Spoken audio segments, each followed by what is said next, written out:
Ano sabi ni Mayora? Nilinaw nga yung about sa rally. Aba, may fake news?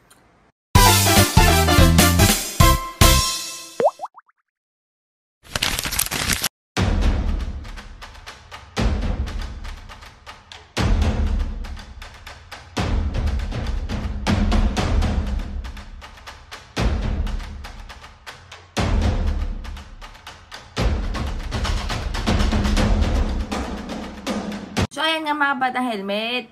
Binigyan linaw ni Mayor Leni Robredo yung hinggil nga sa pagdalo nga niya doon sa rally. Sa Naga nga kasi yon, if meron nga gaganapin na rally sa Naga, kagaya yung nangyari before Videoga Park, nung unang trillion peso march na dumalo din naman siya, pero doon lang siya sa likod. Kasi gilid-gilid lang siya, pero nakikiisa siya. Kasi sabi nga niya, kapag taong gobyerno, diba? Ano? Pag taong gobyerno, wag ano doon. Oo, nasa gobyerno ka na. Kaya nga, di ba? Huwag ka ng epa. Kasi nga, di ba, sabi nga niya, wag papapel kapag taong gobyerno ka.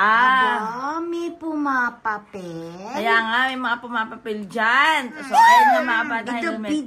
Bida ang saya. Mabilisan lang to. Kasi nga, ang dami nga lumalaganat na kung anong anik-anik. Nakasya atin si Mayor Leni Robredo sa gaganaping trillion peso march this coming November 30. Sa Naga yon, ha? Sa Naga. If may gaganaping trillion peso march sa Naga po, doon aatin si Mayor Leni Robredo at sa gilid-gilid lang siya. Hindi siya yung pangunahing pandangal. O, ayan ha. O, binigyan linaw na yan ni Mayor Leni Robredo. Kaya, manahimik na mga fake news. O, basta. Comment nyo na kung masasabi dyan. Basta stay happy, stay healthy, and stay safe. As always.